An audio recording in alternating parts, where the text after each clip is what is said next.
I just got through making a video about 3 new applications in our, what we call internally, our next level of belts, new manufacturer. And in the process of doing this over the last 2 or 3 months, it has come to my attention that not all OEM belts are correct. And then therefore that makes the ones that are incorrect when they go to the aftermarket wrong too. Well, how is that? Because let's say, for example, this was it doesn't matter the particular belt, but Polaris Razor XP 1000. This was an OEM belt, and it was wrong.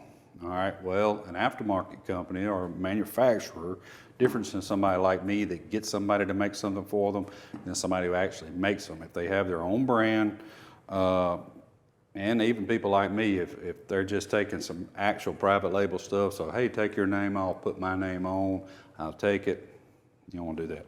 So anyway, those companies that actually make them will buy, say, 10 of these, and they run them through 3D laser measuring devices and some pulleys that measure everything about this belt, and then they try to copy the dimensions of the OEM belt. I mean, do you really think that they have the time to go get every single vehicle? I mean, look at the applications of any particular company out there. You know, it doesn't matter who it is. It's just hundreds of thousands. Do you think they went and got every single vehicle, put an OEM belt on it, checked dimensions out, and then made something different? Well, if you think so, you'd be foolish, because they just don't. They shortcut it and they assume the OEM belt is right dimensionally, and it is not always. Matter of fact, I won't say more times than not, but a lot of times it's not. I give you 2 quick examples. We have a Ranger XP 1000, a 25 North Star. It has had the same belt on it since about 18 with a new body style. Polaris does not even make a Ranger belt for that vehicle. You go, that's a lie. I picked up one yesterday at the dealer. No, you didn't. You got a 16 turbo belt.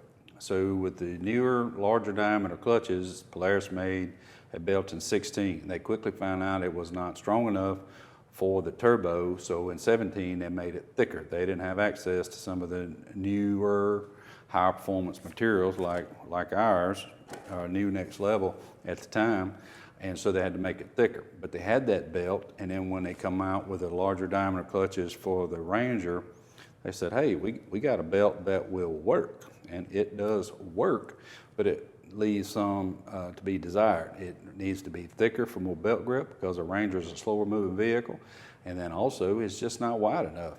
It could stand to be a little wider, to have lower engagement for a Ranger, and it's not. And we're working on that particular belt right now. So that's one. I have not mentioned this to the public yet. We just bought a 25 CF Moto U10 Pro Highland, and it'd be the same for all U10 Pros, but the factory Bando brand belt that comes on it presently, and I have a sneaking suspicion that that belt is changing at the factory. Don't ask me how I know, I just know.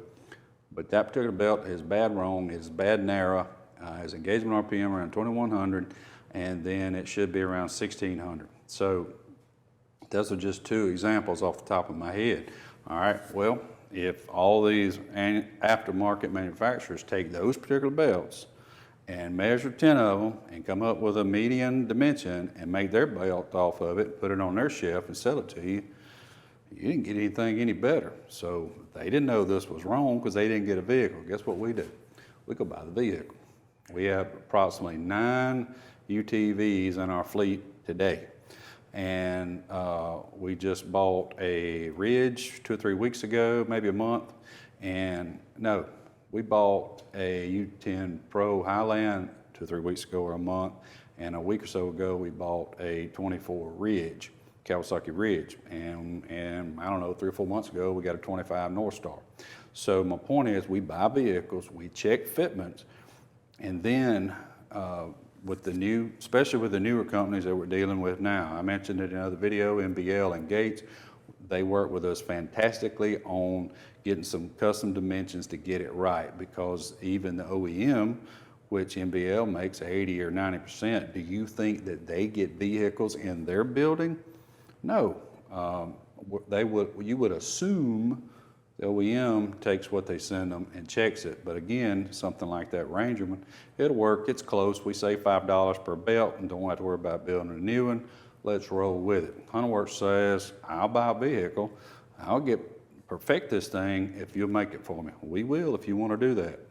All right, so with that being said, kind of repeating, but not all OEM belts are correct, which in turn makes not all aftermarket belts correct. And you can rest assured a belt, especially now with our new next level belts, now that we're working with two different companies that are a lot easier to work with as far as custom stuff is concerned, they will be dimensionally accurate. If we possess the vehicle, and we cannot buy them all, we go for the hot sellers, mostly UTVs, but my point is it'll be the most dimensionally accurate aftermarket belts you can buy, and then we choose the best materials that either company that we work with have available today. They're called specifications.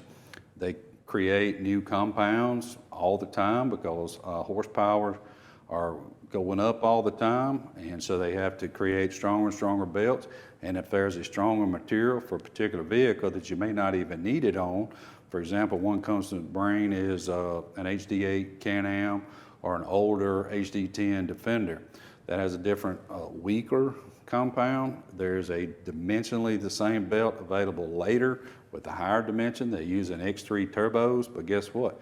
You can put this one and that one and get a much higher quality belt for that older model. And the cool part is we don't charge more for it. It's the same price. So you end up with a super high quality belt for some of those models that didn't come with them. All right, so anyway, that's it in a nutshell, because the main point, and that's probably the third time I'm gonna repeat it, but the main point I want you to know is OEM is not always correct. Another thing you need to know about that is aftermarket, not just Hunterworks, may not have the same bottom cog design or the same top cog design. It certainly may not be as thick or thinner and all this, and people go, yours is shorter, it's longer. It's not, because depending on how you make it to where ride height is in these clutches. And trust me, once again, if it's a vehicle that we have optimized it to perfection, and that is the main reason we swapped to these two new companies, because they work so good with me. Anyway, just tidbit of belt information that you guys ought to know. And at some point here in the very near future, I bought a whiteboard, and we're going to get into the dimensions of a belt, why they're so important, what each change in dimension does. If you're nerdy like me on belts and you just want to know, what's a wider belt do? What's a shorter belt do? What's a longer belt do? What's an air belt do? So forth and so on. We'll have that discussion at a future time, hopefully here in the next week. Got any questions? Todd at Hunterworks.com. Make sure you subscribe and like so you'll stay attuned to all our new stuff. Thanks.